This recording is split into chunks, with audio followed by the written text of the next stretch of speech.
Hi YouTube, it's Kathy, and this is my TBR for the Contemporary-a-thon round 4. I adore this readathon, which is hosted by Chelsea from Chelsea Darling Reads, Julie from Pages and Pens, Natasha from My Reading is Odd, and now also Mel from Mel to the NE, which I'm very excited about. As per usual, there are 7 prompts and you can double up as you see fit, and for the first one I actually need a little bit of help deciding which one to read first. The first prompt is your most recently acquired book, and like most of us, I got some over the holidays and I just kind of lumped them all together into one big pot of most recently acquired. So it's weird because I feel like for this one I have some options even though it should just be one book. And those options include all of these books by Taylor Jenkins Reid because I got them all for Christmas from my mom. I don't know which one I'm going to read, however. I'm thinking about reading Forever Interrupted because it was published first, but then I also have After I Do, Maybe in Another Life, and One True Loves. If you think I should definitely start reading a different book by Taylor Jenkins Reid that is not The Seven Husbands of Evelyn Hugo, which was my favorite book of last year, please let me know which one I should read first. I also have a few additional options for this prompt, some of which will come up a little bit later in this TBR. The next prompt is blurple on the cover, blue, purple, or a bluish purple, and for this one I've decided I'm going to go with blue is the warmest color. This is a graphic novel that is done mostly in black and white, but then a little bit of bluish tones to it. Apparently is now also a major motion picture. Ooh, there is more color in here as well. Did not know. I don't know a lot about this besides I think it might be queer, and I think Chelsea might have talked about it at some point, but I saw this in a free pile the other day and went, this is mine now. Third prompt is a diverse book, keeping in mind that in America it is Black History Month, and I was already going to read The Wedding Date by Jasmine Guillory anyway. Funny story about this, I was actually supposed to read this book for the last round of the Contemporary-a-thon, but because my flights home were delayed from BookNet Fest, I actually missed picking up the hold and had to read something else to fulfill whatever that prompt was, so bringing it back around. I was already going to read it for VaLITines, and now I can just smush it right into this prompt. The fourth prompt is a dark or emotional read, and for this one I think it's finally time to pick up The Last Time I Lied by Riley Sager. I've had this sitting on my shelf for ages now. This is actually an arc I got through work about a month before it came out, and I just never got around to it.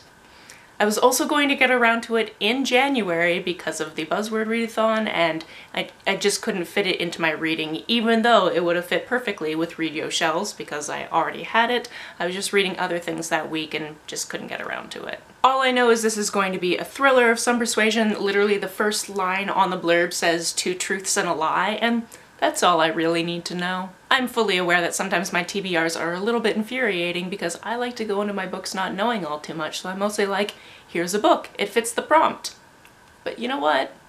It does. The next book is a contemporary you meant to read in 2018, and again, after reading Evelyn Hugo, I wanted to read everything by Taylor Jenkins Reid, so whichever of these I ended up reading, based on your recommendations in the comments below, will fulfill this prompt. Not to mention it could also be filled by this one. Number 6 is reading in a different format, so if you usually read physical books, it'd be reading a digital book or an e-audio book, or you can use a graphic novel. And for this one, again, because I was already going to read it in February, I've decided I'm going to use Fence Volume 1 and possibly also Volume 2 if my library gets their act together and I'm able to get them out of the library around the same time. This is one of those cases where I asked my library to acquire it because they didn't have it, and they did, so they're now in the system. I'm pretty sure that the first one has already been cataloged, so it's ready to be taken out. I'm at the top of the holds list, so I should get it pretty quickly as soon as I take the suspend off my hold, because if you haven't seen me talk about it before, managing the holds at my library is kind of a part-time job that I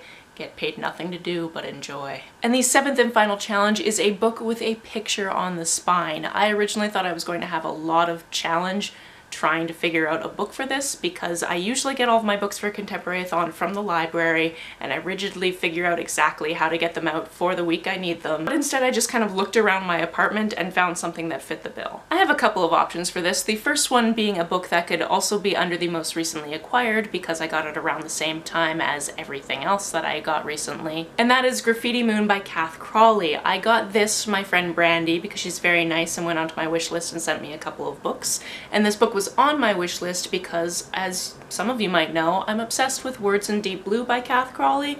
It's about grief, it's about loss, it's about love. It's a bookish book, so it's right up my alley. But I've never read anything else by Cath Crawley, so I had this on my list because I should probably read some of her other books. Now, the spine of this book has basically just taken this title section and put it onto the spine, so that's what it looks like. So that is definitely an option because I do really want to get to these books and see if I like Cath Crawley's other work. And just before I sat down to film this video, I actually saw another book that also fits for most recently acquired because I got it around the Christmas time, as well as it fits for this spine challenge, and that is In Other Lands. Now this would be a reread because this was my favorite book of December and that's why my mom got it for me for Christmas. But this one has a sword on the spine, so that would count as well. So we'll see how it's going. If I'm feeling like it's finally time to do my reread of this, and I say finally like I didn't just read it last month, then I will do a reread of